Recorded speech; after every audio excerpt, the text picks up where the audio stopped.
Assalamualaikum teman-teman, kembali lagi dengan aku Ika Lestari di channel YouTube aku Ruang Bidan Official. Kali ini aku akan membahas soal UKOM yang agak mirip dengan soal UKOM periode 3 gelombang 1 yang tahun 2022 yang Oktober kemarin ya. Oke, kita langsung saja ke nomor yang pertama. Oke, soal yang pertama. Apakah diagnosis pada kasus tersebut? Seorang perempuan umur 32 tahun P3A0 dalam keadaan parturian kala 3 di rumah sakit rujukan dari bidan dengan riwayat telah dipimpin meneran dengan bantuan dorongan tangan pada perut dan bayi belum keluar. Hasil anamnesa, ibu merasa nyeri perut. Hasil pemeriksaan keadaan umum sedang, tekanan darah 110/70, suhu 37, nadi 88, pernapasan 20. Setelah bayi lahir, fundus uteri tidak teraba pada palpasi abdomen. Pemeriksaan dalam teraba pada lumen vagina terisi massa. Kita lihat kata kuncinya ya dari kasus ini. Yang pertama itu adalah di sini ibunya merasa nyeri perut. Kemudian setelah bayi lahir, fundus uteri tidak teraba pada palpasi abdomen. Kemudian pada pemeriksaan dalam teraba pada lumen vagina terisi massa. Kita lihat pilihan gandanya apakah diagnosis pada kasus tersebut. A. Atonia uteri, B. Ruptur uteri, C. Inversio uteri, D. Retentio placenta, E. Robekan jalan lahir. Kalau kita lihat dari kata kunci pada kasus ini, jawaban yang tidak mungkin itu adalah atonia uteri ya. Kemudian robekan jalan lahir juga tidak mungkin ya menjadi jawaban. Kemudian retentio placenta juga tidak mungkin ya. Antara ruptur dan inversio. Kalau berdasarkan tanda dan gejalanya sudah jelas ya yang menjadi jawaban adalah inversio uteri. Karena tanda dan gejala dari inversio uteri itu dia adalah uterus tidak teraba, lumen vagina terisi massa, tampak tali pusat bila plasenta belum lahir. Jadi jawaban yang paling tepat adalah C ya teman-teman. Oke, kita lanjut ke nomor berikutnya. Oke, soal kedua. Apakah diagnosis pada kasus tersebut? Seorang perempuan umur 21 tahun P1A0 dalam keadaan parturian kala 3 di rumah sakit dengan UFD. Setelah bayi lahir, segera diberikan suntikan oksitosin 10 unit per IM, serta tindakan PTT. Hasil anamnesis, ibu merasa lemah. Hasil pemeriksaan keadaan umum sedang. Tanda-tanda vital dalam batas normal setelah bayi lahir terlihat darah segar, encer, tidak terlihat gumpalan keluar, tidak berhenti dari jalan lahir. Ini di sini langsung kita tentukan kata kuncinya ya teman-teman. Di sini setelah bayi lahir terlihat darah segar, encer, tidak terlihat gumpalan darah keluar, tidak berhenti dari jalan lahir. Kemudian di sini bayinya sudah lahir, segera diberikan oksitosin 10 unit. Serta dilakukan penegangan tali pusat terkendali. Kita lihat pilihan gandanya. A. Atonia uteri, B. Inversio uteri, C. Retentio placenta, D. Robekan jalan lahir, E. Gangguan pembekuan darah. Kalau berdasarkan kata kuncinya, kita hilangkan jawaban yang tidak mungkin ya. Yang pertama itu retentio placenta ya.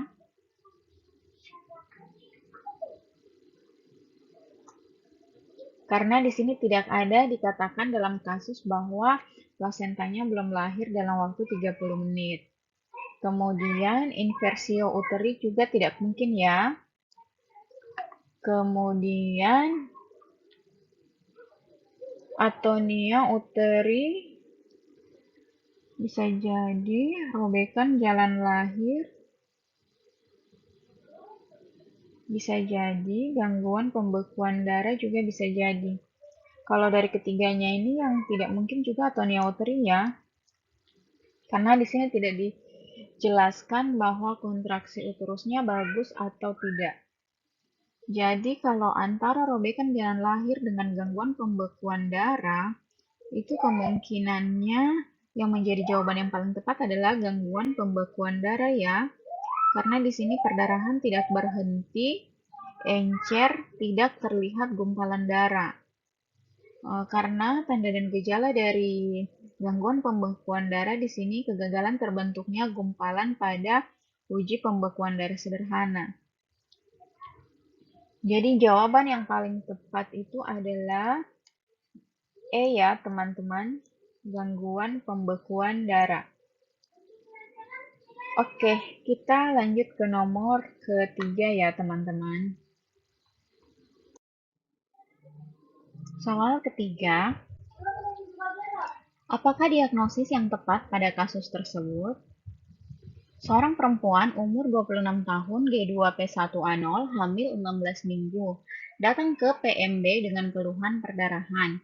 Hasil anamnesis perdarahan sedikit dan berwarna kecoklatan. Mual, muntah 4-5 kali sehari. Hasil pemeriksaan tekanan darah 140/90, pernafasan 18, nadi 75, suhu 36,5. Tangan gemetar dan berkeringat. TFU 3 jari di bawah pusat. Baltemen negatif. DJJ tidak terdengar. Terdapat nyeri tekan pada pelvis. OUE ada pembukaan. Kita lihat kata kunci dari kasus ini. Yang pertama yaitu keluhan perdarahan. Kemudian perdarahannya itu sedikit dan berwarna kecoklatan. Ibunya mengalami mual muntah 4-5 kali sehari. Kemudian tekanan darahnya juga di sini agak tinggi. Kemudian tangan gemetar dan berkeringat. TFU-nya 3 jari di bawah pusat. Terus baltemen negatif, DJJ belum terdengar, terdapat nyeri tekan pada pelvis, dan OUE ada pembukaan. Kita lihat pilihan gandanya. Yang pertama itu A. KET atau kehamilan ektopik terganggu, B. Abortus, C. Plasenta previa, D. Mola hidatidosa, E. Solusio plasenta. Kalau berdasarkan kata kunci, maka jawaban yang kita hilangkan atau jawaban yang tidak mungkin yang pertama itu adalah abortus. Ya, abortus tidak mungkin, plasenta previa tidak mungkin, solusio plasenta tidak mungkin karena previa dengan solusio itu terjadi di kehamilan lanjut. Sedangkan kalau kehamilan ektopik terganggu bisa jadi ya. Tapi kalau berdasarkan ciri-ciri atau tanda dan gejala yang di kasus ini, kata kuncinya mengarah ke mola hidatidosa. Karena 16 minggu itu TFU-nya dia di sini 3 jari di bawah pusat. Agak lebih besar TFU daripada usia kehamilan. Kemudian DJJ-nya belum terdengar juga. Lalu di sini ibunya mual muntah. Kalau mola itu terkadang dia mual muntahnya lebih sering dan frekuensinya juga lebih sering. Jadi jawaban yang paling tepat itu adalah D ya teman-teman. Mola hidatidosa. Oke, mudah kan teman-teman? Kita lanjut ke nomor berikutnya. Soal keempat. Apakah kemungkinan diagnosis yang paling tepat pada kasus di atas Seorang perempuan usia 29 tahun, G1P0A0, hamil 13 minggu, datang ke PMB mengeluh pengeluaran darah per vaginam sejak 2 hari yang lalu. Keluhan disertai mual muntah lebih 3 kali dalam sehari, keadaan umum lemah, kompos mentis, tekanan darah 140/95, nadi 88, respirasi 20 kali, suhu 37. Di sini tinggi fundus uteri setinggi pusat, tidak teraba bagian janin, DJJ tidak terdengar, nyeri negatif ya. Apakah kemungkinan diagnosis yang paling tepat pada kasus di atas? Kita lihat kata kuncinya terlebih dahulu. Yang pertama yaitu perdarahan per vaginam sejak 2 hari yang lalu, disertai mual muntah lebih dari 3 kali dalam sehari, keadaan umum lemah, tekanan darahnya agak tinggi, kemudian fundus uterinya setinggi pusat di usia kehamilan 13 minggu itu lebih besar tinggi fundus uteri daripada usia kehamilan ya. Kemudian tidak teraba bagian janin, DJJ tidak terdengar.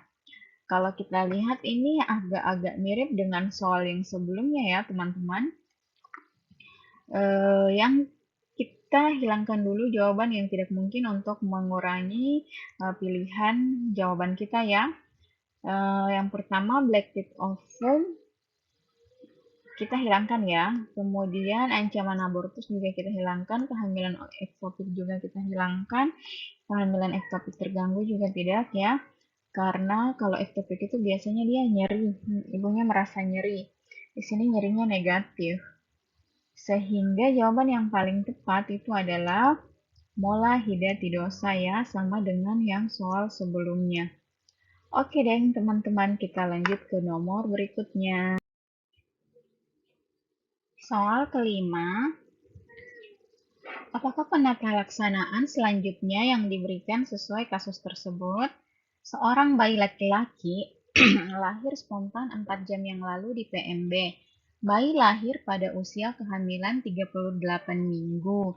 Hasil anamnesis, bayi menyusu kuat dan ASI ibu lancar. Hasil pemeriksaan, suhu 37 derajat Celcius, berat badan 2550 gram, panjang badan 50 cm, nadi 110 kali per menit, pernapasan 60 kali per menit. Bayi sudah IMD. Apakah penata laksanaan selanjutnya yang diberikan sesuai kasus tersebut? Kita lihat kata kunci dari kasus ini ya. Di sini tuh bayinya lahir spontan 4 jam yang lalu. Kemudian dia cukup bulan ya, kalau 38 minggu itu masuk dalam cukup bulan. Kemudian bayi menyusu kuat dan ASI ibu lancar. Sehingga penata laksanaan selanjutnya itu adalah kita lihat pilihan gandanya A. Memandikan bayi, menghangatkan bayi, C. Melaksanakan rawat gabung, memberikan ASI on demand, memberikan penanda pada bayi. Kita hilangkan jawaban yang kurang tepat ya. Memandikan bayi itu sepertinya kurang tepat ya teman-teman. Karena kalau memandikan bayi biasanya dilaksanakan minimal 6 jam setelah bayi lahir. Kemudian pemberian penanda pada bayi itu tidak mungkin ya, karena bayi pas lahir itu langsung diberikan penanda. Kemudian